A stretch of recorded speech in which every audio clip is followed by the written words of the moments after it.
Dear students, आज के video में हमारा जो टॉपिक है वो फ्यूचर परफेक्ट कंटिन्यूअस टेंस है। आज इसी टेंस पे आपसे डिटेल्स हम बात करेंगे और जानेंगे कि फ्यूचर परफेक्ट कंटिन्यूअस टेंस क्या होता है और इसकी पहचान क्या है और ये बनता कैसे है।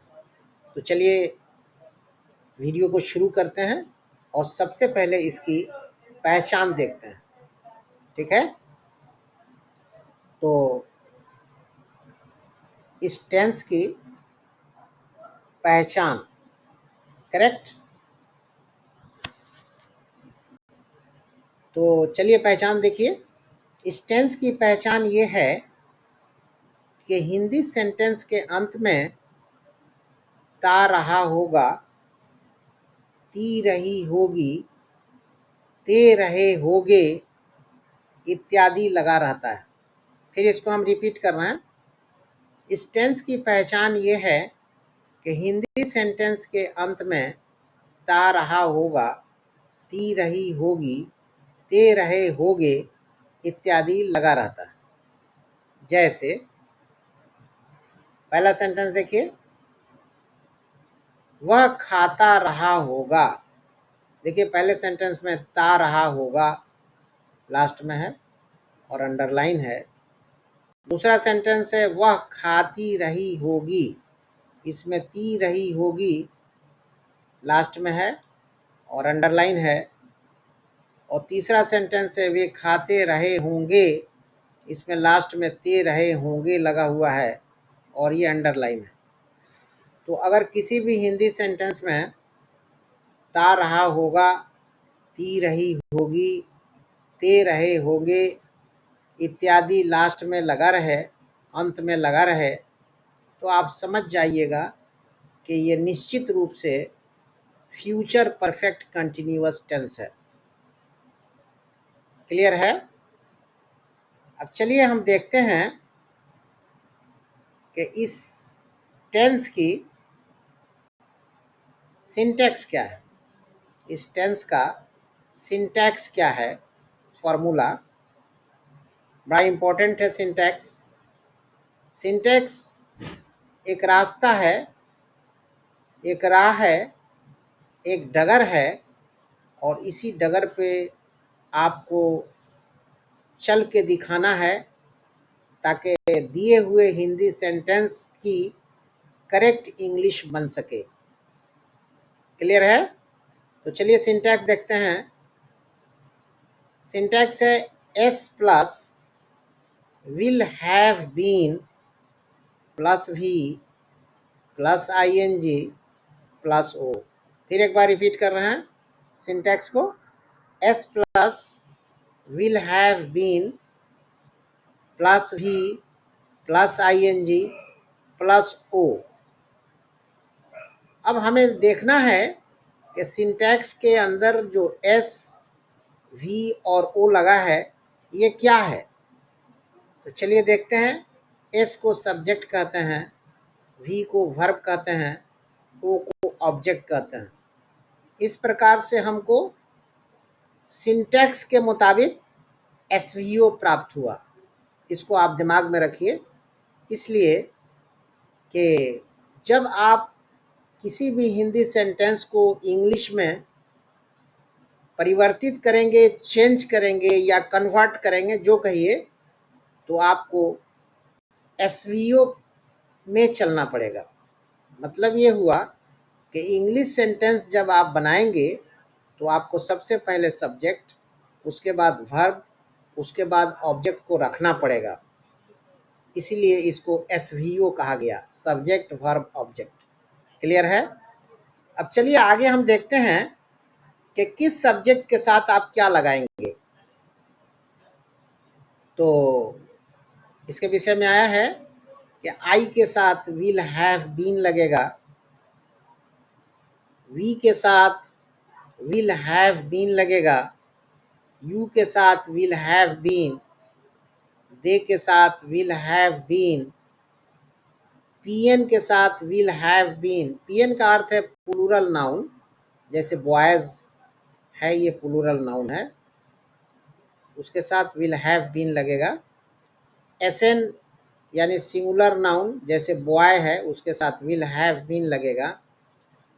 ही के साथ विल हैव बीन, शी के साथ विल हैव बीन, और नेम्स के साथ जितने नाम हैं उनके साथ विल हैव बीन लगेगा। नेम्स का अर्थ है जैसे रवि है, रविंदर है, राजेश है,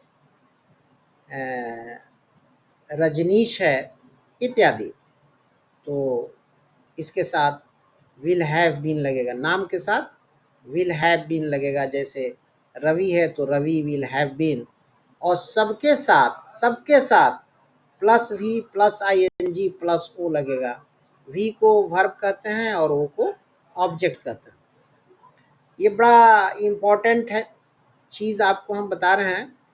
इसी रास्ते पर आपको चलना है। जब आप किसी भी हिंदी सेंटेंस को इंग्लिश में चेंज करेंगे तो इस राह पर चलना पड़ेगा। इसको छोड़िएगा तो आपका इंग्लिश सेंटेंस गलत हो जाएगा। इसलिए जिस रास्ते को हम आपको बता रहे हैं इसी रास्ते पे चलिएगा, शुद्ध इंग्लिश बनाने के लिए ये हुए हिंदी सेंटेंस का, जिसको ट्रांसलेशन कह लीजिए। ट्रांसलेशन बनाने के लिए ये सब बातें चल रही हैं। टेंस का मतलब ही है कि ट्रांसलेशन कैसे बने, हिंदी से इंग्लिश और इंग्लिश से हिंदी। तो चलिए देखते हैं कि आपको कैसे चलना है। तो आपको चलना है जिस राह पर, वो राह ये है जो आपको हम बताने जा रहे हैं। I will have been plus V plus ING plus O, ये राह बता रहे हैं, रास्ता बता रहे हैं, इसी रास्ते पर चलना है। I will have been plus V plus ING plus O, we will have been plus V plus ING plus O, you will have been plus V plus ING plus O, they will have been plus V plus ING plus O, PN यानी plural noun will have been plus V plus ING plus O, SN यानी singular noun will have been plus V plus ING plus O, he will have been plus V plus ING plus O, she will have been plus V plus ING plus O, names यानी Ravi will have been plus V plus ING plus O. ये आपका एक रास्ता है जिस पर आपको चलना है करेक्ट फॉर्म ऑफ इंग्लिश प्राप्त करने के लिए। क्लियर है? अब एक बात बड़ा इंपॉर्टेंट है जो आपको बताने जा रहे हैं। जो नोट है, NOT नोट हमने लिख दिया है। आप ये सोचेंगे या आपके जहन में बात आएगी कि सभी सब्जेक्ट के साथ विल का प्रयोग हुआ है, शैल का नहीं हुआ है। हर जगह विल हैव बीन लगा है, सभी सब्जेक्ट के साथ शैल का प्रयोग नहीं हुआ है। तो ये नोट है कि मॉडर्न इंग्लिश ग्रामर में शैल का प्रयोग नहीं किया जा रहा है। आधुनिक युग में इंग्लिश व्याकरण में शैल का प्रयोग नहीं किया जा रहा है। ये आपका क्लियर हो गया कि शैल क्यों नहीं लगा।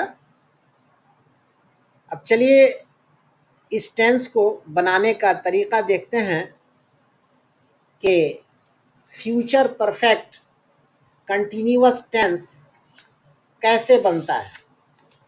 फ्यूचर परफेक्ट कंटिन्यूअस टेंस कैसे बनता है, इसके बनाने का तरीका क्या है, मेथड क्या है। तो सबसे पहला पॉइंट है कि सब्जेक्ट इज यूज्ड फर्स्ट।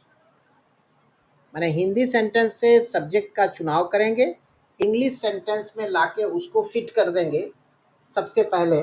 इसलिए पहला पॉइंट है सब्जेक्ट इज यूज्ड फर्स्ट। जब सब्जेक्ट का प्रयोग करेंगे तो सेकंड पॉइंट है will have been is used. Will have been is used, तब विल हैव बीन का प्रयोग किया जाता है सब्जेक्ट के बाद। जब सब्जेक्ट को रख देंगे चुन के हिंदी सेंटेंस से इंग्लिश सेंटेंस में, और सब्जेक्ट के बाद जब विल हैव बीन लगा देंगे, तब तीसरे नंबर में ING added verb is used. तब हम लोग जिस वर्ब में आईएनजी को जोड़ा जाता है उसको आईएनजी एडेड वर्ब कहा जाता है।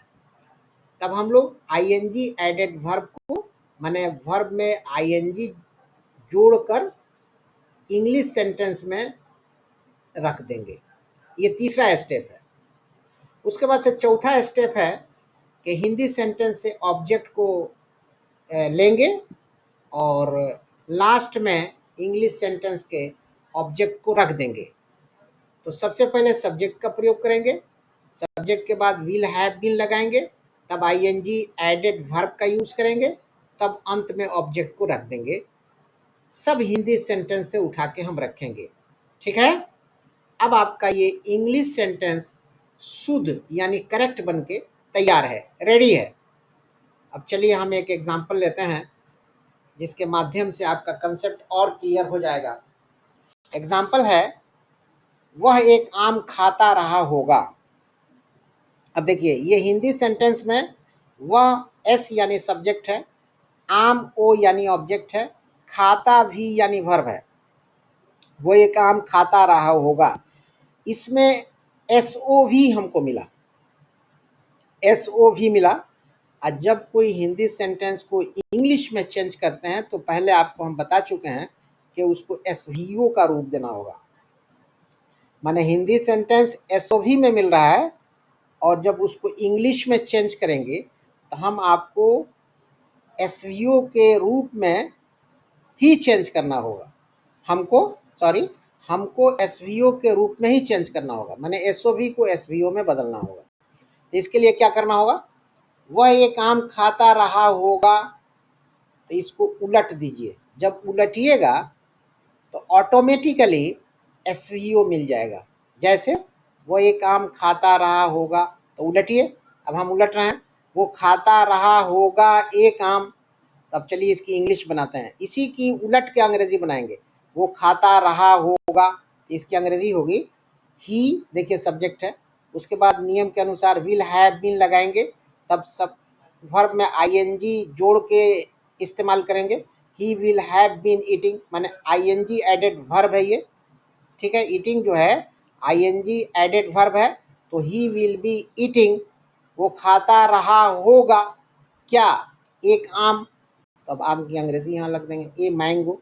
आम की इंग्लिश जो ऑब्जेक्ट है यहाँ अंत में हम रख देंगे एक आम, माने एक ए मैंगो। क्लियर है। तो he will have been eating a mango, English मनी वह एक आम खाता रहा होगा की, जो एसवीओ के रूप में है। क्लियर है। अब आपको जब इस इंग्लिश सेंटेंस से हिंदी में जाना है तो आपको ये नहीं बोलना है कि वो खाता रहा होगा एक आम, वो खाता रहा होगा एक आम, ये नहीं बोलना है। आपको हिंदी सेंटेंस के ग्रामर के अनुसार, व्याकरण के अनुसार बोलना पड़ेगा कि वो एक आम खाता रहा होगा, माने एसओवी के रूप में बोलना होगा। इसका मतलब ये हुआ कि एसओवी से जो हिंदी सेंटेंस हमारा एसओवी में है उसको चेंज करना होगा एसवीओ में, तब हमको इंग्लिश करेक्ट मिलेगा। इस इंग्लिश को हिंदी में चेंज करने के लिए हमको एसओवी में चेंज करना होगा, तब हमको हिंदी करेक्ट मिलेगी। तो ये फ्यूचर परफेक्ट कंटिन्यूअस बनाने का तरीका है और इसी पे हमारी आज के इस वीडियो में आपसे बातचीत हुई। उम्मीद करते हैं कि मेरा वीडियो आपको ये पसंद आया होगा, समझ में आया होगा।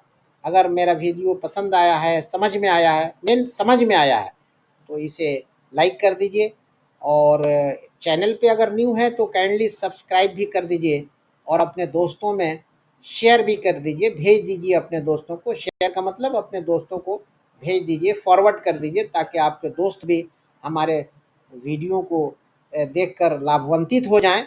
ठीक है, तो थैंक यू वेरी मच।